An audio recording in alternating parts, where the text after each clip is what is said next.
Hi எல்லாருக்கும் வணக்கம். Welcome to Dhana's fusion. நம்ம இன்றைக்கி ஒரு சூப்பரான புட்டு எப்படி செய்கிறதுன்னு பார்க்க போகிறோம். இது வந்து நம்ம வீட்டிலையே அரைச்சி மாவு செஞ்சு நம்ம இந்த புட்டு செய்ய போகிறோம். அதனால் டேஸ்ட்டு ரொம்ப நல்லாயிருக்கும். இப்போ வாங்க வீடியோக்குள்ளே போய் இந்த புட்டு எப்படி செய்கிறது, மாவு எப்படி ரெடி பண்ணுறதுன்னு பார்க்கலாம். இப்போ ஒரு பவுல் எடுத்துக்கோங்க. இது மாதிரி ஒரு டம்ளர் பச்சரிசி எடுத்துக்கோங்க. இது நல்லா கழுவிட்டு ஊற வச்சுருங்க ஒரு 15 நிமிஷம். அதுக்கப்புறம் இதை வந்து தண்ணியெல்லாம் இல்லாமல் இந்த மாதிரி ஃபில்டர் பண்ணி அரிசி தண்ணியை எடுத்துக்கோங்க. தண்ணியை எடுத்ததுக்கப்புறம் இது வந்து நல்லா காய வைக்கணும். வெயிலில் காய வைக்கணும் அவசியம் இல்லை. நிழல்லே இதை உலர்த்தி காய வைக்கலாம். ஒரு 15 நிமிஷம் நல்லா இது மாதிரி உலர்த்தி எடுத்துக்கோங்க. எல்லா அரிசியும் நல்லா இப்படி மாதிரி பரப்பி விடுங்க. அப்போ தண்ணியெல்லாம் ஈரமெல்லாம் போயிடும். ஒரு 15 நிமிஷம் இந்த மாதிரி இருந்தால் போதும். அவ்வளோதான். ஒரு 15 நிமிஷம் வெயிட் பண்ணலாம். இப்போ வந்து இப்படி கையில் எடுத்தால் இந்த மாதிரி இருக்கணும். அரிசி கையில் லைட்டாக ஒட்டுற மாதிரி இருக்கணும்.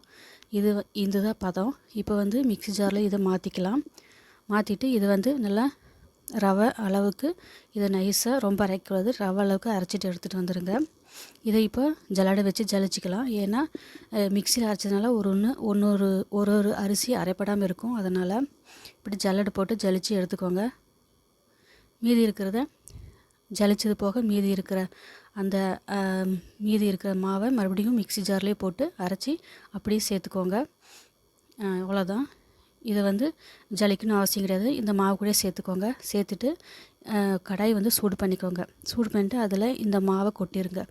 கொட்டிட்டு இது வந்து நல்லா சூடு ஏற அளவுக்கு நல்லா வதக்கிக்கோங்க. இதை கிளறி கொடுத்துக்கோங்க. ஈரம் நல்லா வற்றி போகணும். அந்த மாதிரி அதுக்காக தான் இது மாதிரி வதக்கிறது. ஒரு 2-3 நிமிஷம் வதக்கினா போதும். சூடு ஏறினா போதும். இது நல்லா வதக்கினதுக்கப்புறம் ஒரு பிளேட்டில் எடுத்து சூடு ஆற விட்டுறலாம்.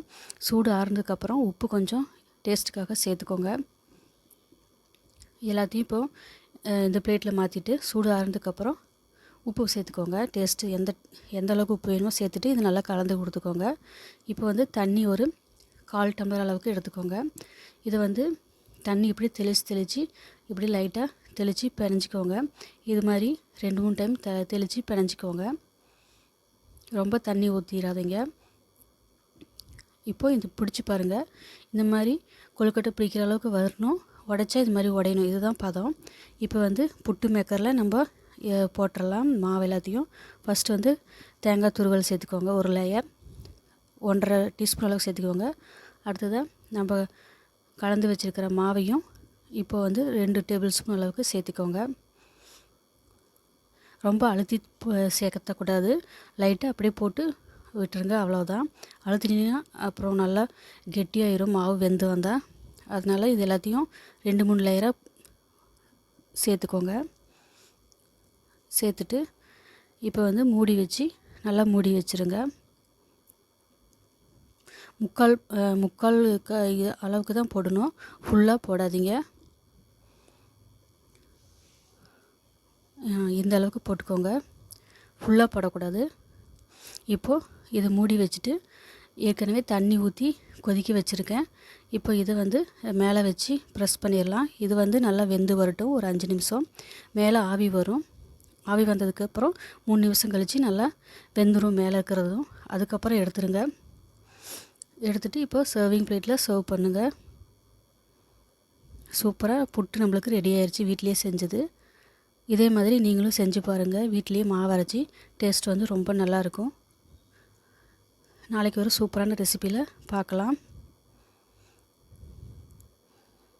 தேங்க்யூ ஃபார் வாட்சிங்.